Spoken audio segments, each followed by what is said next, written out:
How's it going, everyone? Welcome to Rads. This is my match review to Luton versus Nottingham Forest. Ended 2-2 at a City ground this afternoon.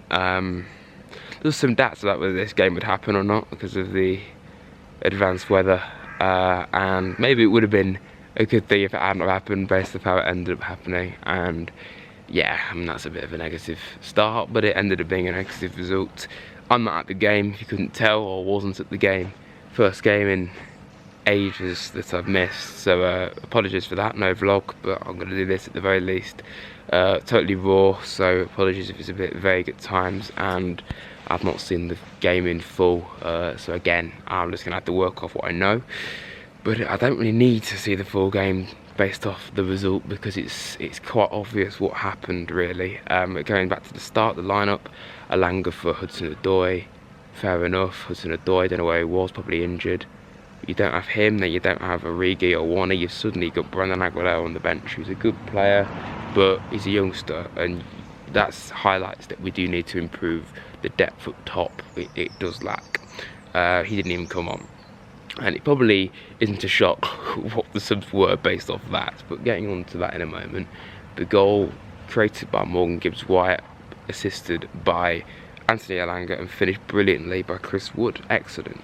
Second goal, again, Alanga for Wood, or to Wood, and it was a goal, 2-0, brilliant. And we were cruising at that stage, from what I could tell.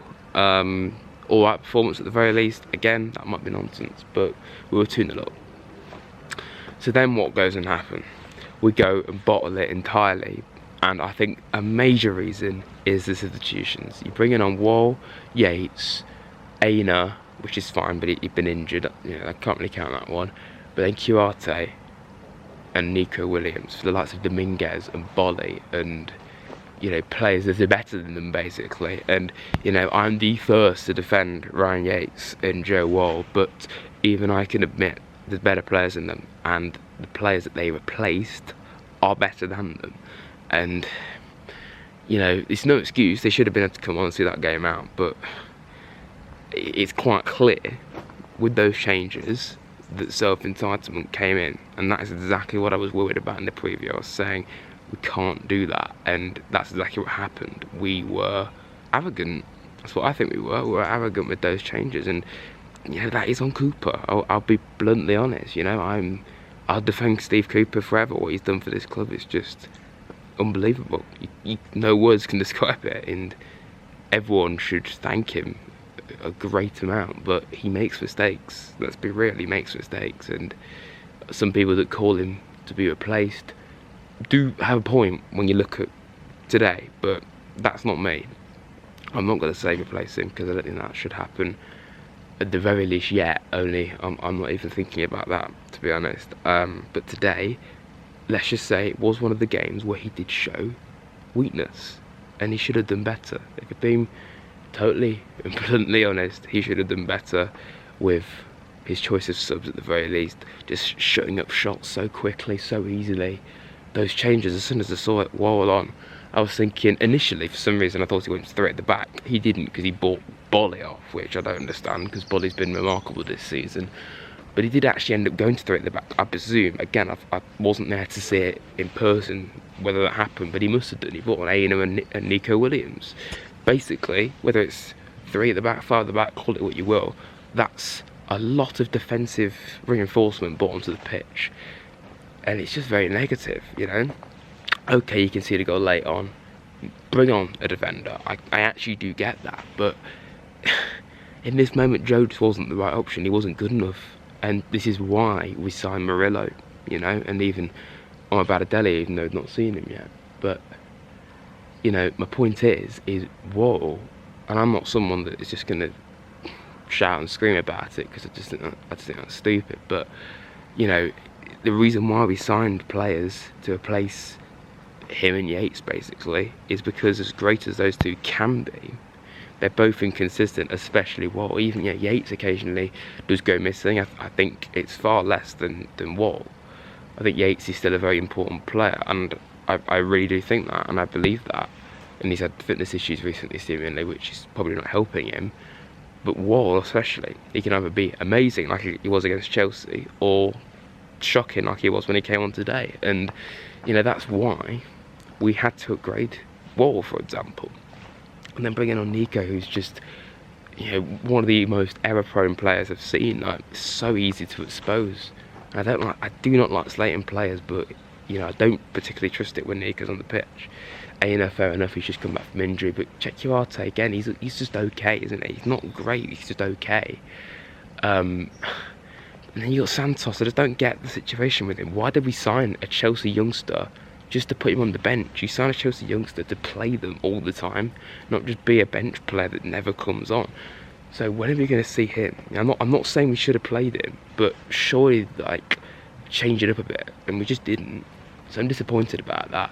Just briefly mentioning that their actual goals. Again, first goal, ball over the top, into the box, I should say, and yeah, we failed to deal with it very badly. Everyone failed to deal with it, and it was kind of on Wall and a few other players really. It just bounced off one of their players, I believe, or someone, and it was just such a weak goal to concede. And again, a bit like the Brentford goal, ball into the box, this time from a free kick, of course. No one marking, nor guard, and you know, that appears to be quite a weakness for us, conceding goals from long. You know, balls into the box, it seems to be a real issue for us. And then the second goal is even worse. Tom Lockyer plays it long, late into the game. And Adebayo, he's a good player, but he's just come from the Championship. Some people say that Joe Wall's Championship level, and there's arguments for that to be definitely true. He definitely is, at the very least. And yes, he's shown that he can be Premier League level, but not enough. That's the point I'm making here. So what I'm getting at here is, Joe should not be getting mugged off by Adebayo, and Adebayo is a very physical player, but if this is a Championship striker, as some people see him, or Championship team, even though they're not, but a lot of people slate Luton and say, oh yeah, they're just a Championship team in the Premier League, but obviously they're not, but people say that. My point is, if people are going to say that about Luton, then Joe should not be struggling against them, and yet he did, and that's concerning. So yeah, it was just painful to look at, that goal, just Joe just clambering and failing quite badly to deal with quite a simple header away, you know, we just booted out of danger and he just failed to even get close. So yeah, subs, I do think self-entitlement came into it, as I was fearing, towards the end at the very least. And what really hurts about this is the fact that we've drawn 4 out of 5 now. If we hadn't have done that, this wouldn't have hurt as much, you know. So you know, drawing with Burnley, drawing with Brentford, drawing here, drawing with Palace, you know, nothing makes this acceptable, right? Nothing does.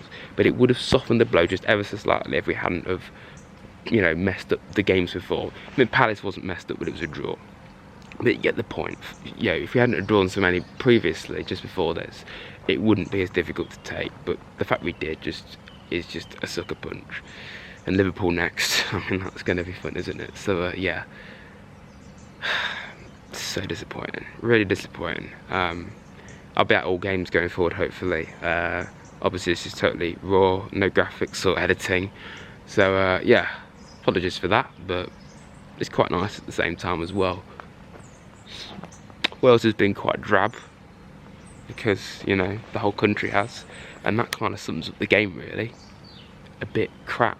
So yeah, there we go. Please like and subscribe, everyone. 2 Rads. Imagine the graphics coming up now, where, you know, a little arrow comes along, and yeah, do that.